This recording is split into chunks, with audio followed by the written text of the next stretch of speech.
T, and today I'm going to talk about engine coolants. Coolant is defined as the fluid that works in a cooling system as the medium to absorb the heat energy from hot surfaces and keep it or take it away to the lower temperature surroundings. Up to now, based on science and experience, best coolant has been water and water-based products. I think further explanation can help us to proceed. During a combustion engine, temperature of the flame inside the cylinder can reach up to 4,000 degrees Fahrenheit, and this flame temperature can make the exhaust gas to reach up to 2,000 degrees Fahrenheit, and this high temperature can turn head of the exhaust valves into red, and with more heat energy, engine parts start to melt down, and after a few minutes of operation, engine stops and parts weld into each other.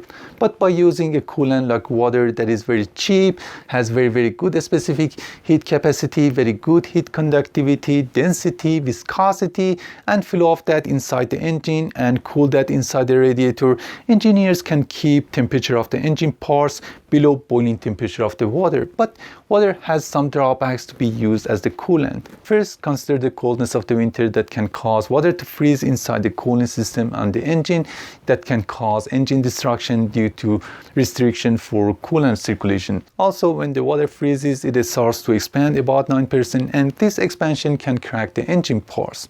And over time, and with more demand for less emissions and more efficient engines, temperature of them has increased, and with hotter metal surfaces, thinner oil film, and a smoother movement of engine parts on each other like piston in the cylinder has been accomplished. Also, when the coolant is in higher temperature, better heat transfer happens by blowing cool air over that.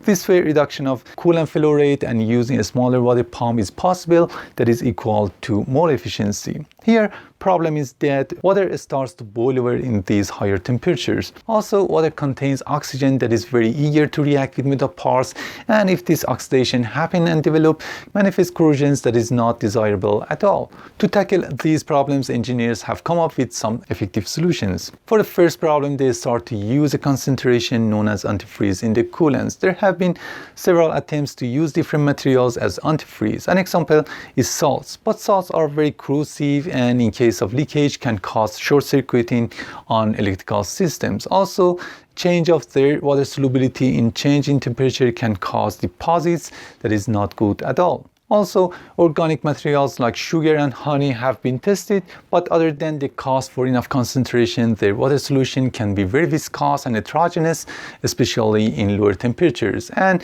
petroleum-based antifreezes have the problems of not dissolving water and fire hazards and adverse effect on rubber hose materials. After all, companies have adopted an organic compound belonging to alcohol family known as glycol or ethylene glycol. Ethylene glycol is a little toxic, but dissolves very good in water and makes homogeneous solution, is not corrosive, and is chemically stable in different temperatures. Also, propylene glycol, that is sister of the ethylene, with less toxicity but with higher viscosity and is more expensive, and in concentration of more than 50% affects good properties of the coolant like heat transfer and freezing protection. Also, as you can see in this chart, using antifreeze in the coolant also raises the boiling temperature of that. So, second drawback is also partially covered too. But increasing internal pressure of a cooling system is the main solution for low boiling temperature of the water. It is a normal physical property of the fluids, and it is a law that by increasing pressure, boiling temperature of the fluids goes up and vice versa. This is based on this law that we cannot properly cook and brew tea and coffee in higher altitudes, because higher altitude means lower pressure and water boils in lower temperature and it doesn't get hot enough to be used for brewing. According to this simple law, by increasing internal pressure of a cooling system for about 15 psi, we can increase boiling temperature of the water in that for about 45 degrees Fahrenheit. So by using both 50% of antifreeze concentration and increasing internal pressure of a cooling system, boiling temperature of the coolant in modern engines has raised to about 265 degrees Fahrenheit. But glycol cannot do anything to prevent corrosion, so using additives in the antifreeze for this purpose is inevitable.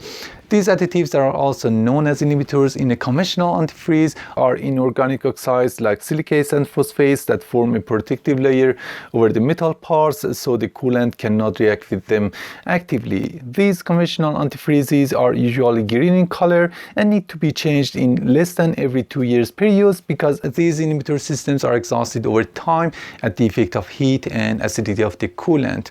But modern antifreezes that are known as extended life type use organic acid additive technology that contain inhibitors known as carboxylates, and they provide protection against corrosion by chemically interacting with metallic parts, especially aluminum parts that ever increasingly are used in modern engines. Also, in some products, mix of these two technologies known as hybrid organic acid technology used as corrosion inhibition. pH of the coolant and its degree of alkalinity that can affect aluminum parts in higher temperatures and its acidity that can contribute to corrosions on ferrous metals is very critical. So engineers in some car manufacturing companies are very scrupulous about using a specific coolant and its change and replenish intervals. After all, majority of car manufacturing companies are ordering and use antifreeze for their passenger type and light truck vehicles that in minimum meets specification and requirements of a standard STM D3306. I hope that this video was useful and informative for you and worth the precious time that you spent for watching that. Please subscribe to my channel if you like and press the bell icon to be notified if I have a new video on my channel. Bye.